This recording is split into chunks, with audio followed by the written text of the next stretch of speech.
तो तुम इंसान नहीं भगवान के वंशज हो। आज तक हमने सुना कि हम बंदर की औलाद है, हम तो हमारे पूर्वज चिंपांजी थे। वो डार्विन की थियरी कह रही है कि तुम तो जानवर थे, तुम 84 लाख योनि के जीव से, तुम वहाँ से कीट पतंग बन के पैदा हुए, या जो भी थियरी उन्होंने बताई वो एकदम गलत है।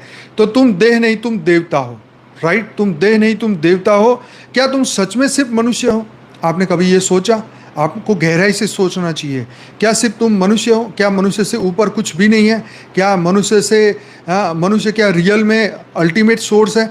तो जब ब्रह्मांड का ज्ञान आपको होगा तब पता चलेगा कि जो आपका निराकार स्वरूप है, जो पर ब्रह्म स्वरूप है, जो शिवोहम है, जो सर्वोहम है, जो अहम ब्रह्मास्मि है, जो तत्वमसी है, वही आपका रियल स्वरूप है। राइट, तो तुम भगवान के वंशज हो, तुम कोई कुत्ते बिल्ली की औलाद नहीं हो।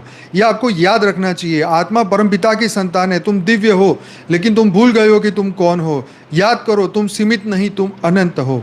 बापूजी स्पष्ट करते हैं कि आत्मा कोई साधारण चेतना नहीं, यह परम पिता की संतान है। तुम्हारा डीएनए दिव्य है, पर आज तुम्हें माया और अज्ञान ने सीमित कर लिया है। अपने भीतर जागो, तुम देव स्वरूप हो, ब्रह्म की छाया हो, तुम परम प्रकाश हो, परम लाइट हो, दिव्य हो, चैतन्य हो, परम परम परम आत्मा हो। कोई तुम साधारण इंसान नहीं, कोई तुम साधारण जीव नहीं। तो ये हमेशा याद रखो। जब तक याद नहीं करोगे तब तक स्मृति वापस नहीं आएगी। जब तक बिलीफ सिस्टम स्ट्रांग नहीं बनाओगे तब तक तुम्हारा मन भटकता रहेगा, और मन तुम्हें यहीं पर अटका के रखेगा। मन तुम्हें लोअर एनर्जी में रखेगा, तुम्हें ऊपर उठने नहीं देगा। आत्मस्वरूप आएगा नहीं, आत्मस्वरूप की धारणा बनेगी नहीं। आत्मस्वरूप की धारणा बनेगी नहीं तो आपकी आत्मा का जो मूल स्वरूप है कभी भी तुम्हें याद नहीं आएगा, क्योंकि मन भटकता रहेगा, भटकाता रहेगा। देह को देखेगा, देह में फंसेगा। लोगों को देखेगा, लोगों में फंसेगा। रिलेटिव को देखेगा, उसमें फंसेगा। लोगों को खुश करने के चक्कर में यही भटकता रहेगा। तो तुम इंसान नहीं, तुम भगवान के वंशज हो। ये अपने सब कॉन्शियस माइंड में डाल दो।